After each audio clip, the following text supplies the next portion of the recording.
मैं अभी उसी व्यस्त जीवल चौक इलाके में मौजूद हूं जहां दिन दिहाड़े कल एक हत्याकांड हुआ, शूट आउट हुआ, जिसमें सुमित जंडियाल एलास गटारू की हत्या कर दी गई और शाम तक आते आते इसकी जिम्मेदारी भी खौफ गैंग ने ली है। हालांकि जो सुमित जंडियाल है जिसकी हत्या की गई है, जिसको गोलियां दागी गई जिसपे, वह भी विजयपुर सांबा का रहने वाला है और जिस गैंग ने इसकी जिम्मेदारी ली है वो है खौफ गैंग, जो सांबा का है। और उसने शाम को इंस्टाग्राम पोस्ट पे ये डाला है कि हम इस हमले की जिम्मेदारी लेते हैं क्योंकि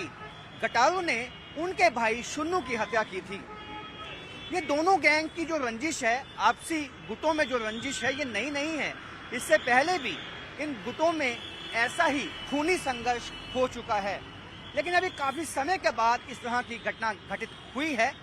गटारू पे अगर सूत्रों की माने पहले भी 2017 में इस तरह का अटेम्प्ट हुआ है, उसको असैसिनेट करने की कोशिश की गई थी, लेकिन तब सुमित जंडियाल बच गया था। लेकिन इस दफा जो खौफ गैंग के जो हमलावर थे उनको ये मालूम था, उन्होंने रेकी की थी कि सुमित जंडियाल जीवल के इस व्यस्त इलाके से निकलने वाला है और पहले से ही घात लगा के 3 शूटर जो थे वो यहाँ पे इसी इलाके में मौजूद थे और उन्होंने जैसे ही थार गाड़ी में सुमित जंडियाल यहाँ पहुँचता है, उस पे ताबड़तोड़ जो है गोलियां चलाई जाती हैं, जिसमें उसकी कान पे, उसकी गर्दन पे गोलियां लगती हैं और यहाँ से उसको जीएमसी अस्पताल उसी की गाड़ी में लेके जाया जाता है पुलिस की तरफ से। लेकिन जख्मों की ताब ना सहते हुए सुमित जंडियाल की मौत हो जाती है।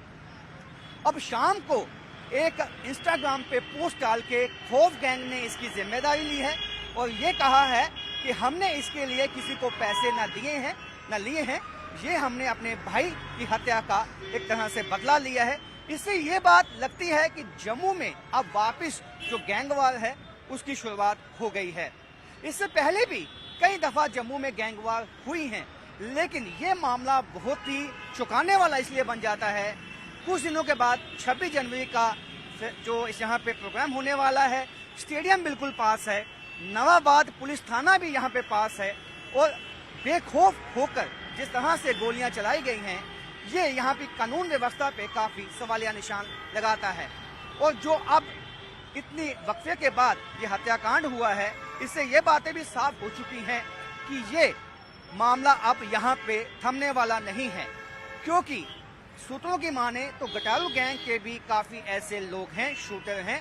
जो इस हत्याकांड का बदला लेने की कोशिश कर सकते हैं। और ऐसे में अब पुलिस की कोशिश ये है, सबसे पहले तो सुमित जंडियाल के जो हत्यारे हैं जिन्होंने उसकी हत्या की, उनको पकड़ा जाए। उसके बाद कहीं ना कहीं ये जो लगता है कि आगे इस गैंगवार का जो है ये आगे जाएगी, इसमें बदला लेने की कोशिश की जाएगी, उसको भी रोकने की कोशिश जो है वो करनी होगी। और खौफ गैंग के जो मुखिया हैं उन्होंने खुद इंस्टाग्राम पे डाला है कि ये जिम्मेदारी वो लेते हैं। अनिल राजे और बंटी राजे उनका नाम है और ये गैंगवार इस बात की तस्दीक करती है कि जम्मू में काफी लंबे समय के बाद इस तरह की घटनाएं अब घटित होना शुरू हो चुकी हैं, जो पुलिस के लिए एक बड़ी चुनौती है। कैमरामैन चांद के साथ राजेंद्र, न्यूज़ 18 जम्मू।